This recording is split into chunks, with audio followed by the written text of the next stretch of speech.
The first time I saw her, she was standing in the center of a battlefield. Not fighting, not commanding, just standing there, silver skin gleaming beneath the shattered light of a dying star. And everyone else was kneeling. Everyone except me. Beginning, the captive engineer. My name is Daniel Reyes, former propulsion engineer for the United Earth Deep Survey Corps. I wasn't a soldier. I wasn't a diplomat. I was the guy who made broken things fly again. That's how I ended up on Kavaris 9. Our survey ship, Ardent Horizon, had been mapping gravitational distortions near the system's outer ring when we were intercepted. Not attacked. Intercepted. That distinction mattered to them. The alien vessels that surrounded us were shaped like crescents of living metal, their hulls shifting like liquid mercury. They disabled us without firing a single visible weapon. Our systems simply stopped. We were boarded. Not by monsters. Not by mindless invaders. By beings who moved with terrifying grace. Tall. Luminous. Silver-skinned. And at their center was her.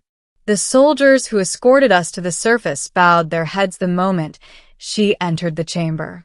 Even the air seemed to bend toward her.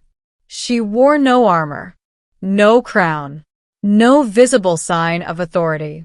She didn't need one. Her presence was gravity. Later, I would learn her name in my language approximation. Aranth. She was not merely royalty. She was sovereign. We were prisoners technically, but we weren't treated as such. Our crew was housed inside a structure grown from crystalline spires that hummed with energy. No chains, no cells, just constant observation. On the third day, they separated me from the others. I was escorted to a vast chamber open to the stars. The ceiling wasn't a ceiling at all. It was a translucent energy field, revealing the fractured nebula swirling above the planet. And she was waiting, alone, up close. Aranth was even more unsettling. Her eyes were luminous white, without pupils, yet I felt seen in ways I couldn't explain. Her hair, if it could be called that, flowed like strands of starlight down her back. "You repair vessels," she said. Her voice wasn't spoken aloud. It resonated directly in my mind, smooth and layered like multiple harmonies overlapping. "Yes," I answered carefully. "That's what I do." She circled me slowly, studying. "Our primary star is destabilizing. Our fleets cannot escape the system in time. Your species bends gravity with crude engines. You will adapt them for us." It wasn't a request, but it wasn't cruel either. It was survival. "You attacked us," I said before I could stop myself. A pause. "We prevented your destruction. The outer ring would have torn your vessel apart." I had no counterargument. Our sensors had been going haywire before interception. "You will help us," she continued, "and your crew will remain unharmed." That was the moment my captivity turned into responsibility. I nodded. "I'll need access to your shipyards." Her eyes flared slightly brighter. "You will have it. Middle, the distance between worlds." The alien shipyards were unlike anything humanity had ever built. Their vessels weren't assembled, they were cultivated. Metallic frameworks grew like coral, shaped by energy fields and harmonic frequencies. Instead of welding, they sang structures into cohesion. It was beautiful, and utterly incompatible with human engineering. For weeks, I worked alongside their scientists, if that word even applied. They communicated in pulses of light and emotion more than language. I relied on a translation lattice they embedded near my temple. Aranth visited often. She never interfered. She simply observed. At first, I assumed it was oversight, making sure the primitive human didn't sabotage anything. But over time, I realized she was curious. About me. One evening, Though evening was meaningless under artificial suns, I was recalibrating a gravitic stabilizer when I felt her presence behind me. "You isolate yourself," she said. "I'm working.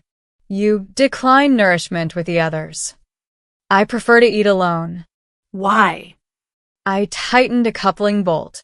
Habit. Silence lingered. "Our kind does not eat alone," she said. "Communal energy exchange strengthens cohesion. Humans aren't built that way." Another pause. "You avoid eye contact." That made me glance up. She was closer than usual. I was taught it's rude to stare. "In my culture," she replied, "averting one's gaze signifies deception." "Well," I muttered, "that's inconvenient." For the first time, I sensed something unexpected from her. Amusement. The gravitational retrofit was progressing faster than I dared hope. By integrating our fusion-based curvature engines with their harmonic lattice drives, we were creating hybrid propulsion, something neither species could achieve alone.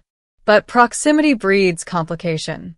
The more time Aerith spent near me, the more aware I became of her presence. The subtle glow of her skin.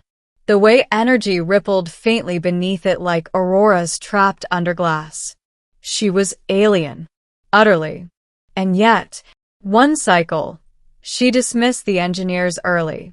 Only the two of us remained in the vast docking chamber. "Your emotional state fluctuates in my presence," she said calmly. I nearly dropped my tablet.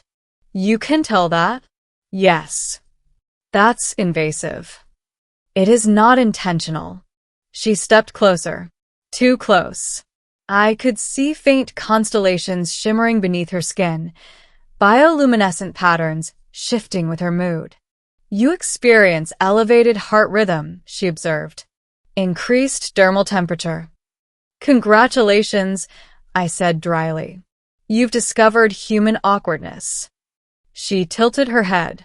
"In our records, your species is described as volatile, territorial, violent, fair, but also," she continued, "capable of intense pair bonding."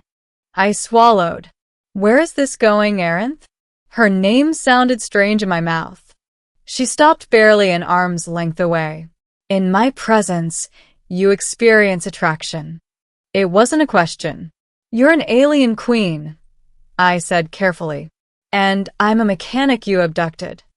"You are not my subordinate. I'm definitely not your equal." Her expression shifted, not anger, but something more complex. "In my species," she said slowly, "beauty signifies genetic harmony, symmetry of energy, power balanced with grace." Sounds poetic. It is biological. She studied me with unsettling intensity. "Your physiology differs greatly. Yet when I observe you, I experience resonance." Resonance. The word echoed strangely in my mind. Before I could respond, she did something that would replay in my thoughts for weeks. She reached out and lightly touched my chest. Her hand was warm, warmer than I expected, and I felt it, a faint vibration, like distant music. "My neural field synchronizes with yours," she whispered inside my mind. My breath caught. This is not typical. "Maybe it's interference," I managed. "Hybrid tech everywhere."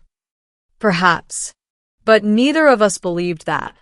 The question the day the first retrofitted vessel successfully ignited its hybrid drive, the entire docking spire trembled with energy. Outside, the unstable star flared violently, casting crimson light across the planet's surface. Time was running out. The evacuation fleet would begin departure within 3 cycles. That night, Aerith summoned me to a private observatory high above the city. For the first time, she wore something different. Not armor, not regalia, but flowing strands of woven light that draped across her form. The nebula beyond shimmered like spilled paint across black velvet. "You have saved my people," she said. Your people saved mine first. Our intervention was strategic. Your assistance was voluntary. I didn't have much choice. You could have sabotaged us. She wasn't wrong. Silence stretched between us. Then she did something unexpected. She dimmed the ambient lights until only starlight illuminated the chamber. Her skin glowed softly in response. She stepped closer. Closer than ever before. Close enough that I could see the intricate fractal patterns beneath her luminous surface. Her voice was quieter now. Not commanding. Almost uncertain. In your species, she said, aesthetic preference varies widely. That's one way to put it. She took another step. Now only inches separated us. And then she asked the question that changed everything. Am I beautiful to you, human? No telepathic projection this time. She spoke aloud. The words carried faint musical undertones. I stared at her, at the impossible elegance of her form, the light dancing beneath her skin, the cosmic power contained within a single being. But what struck me most wasn't her appearance. It was the vulnerability. An alien sovereign who commanded fleets, asking a human mechanic for validation. You're breathtaking, I said honestly. Her glow intensified slightly. But that's not the whole truth. Her expression shifted, concern flickering across luminous features. The whole truth, she repeated. You're beautiful, I said carefully, not just because of how you look. It's the way you carry the weight of an entire civilization without breaking. The way you listen.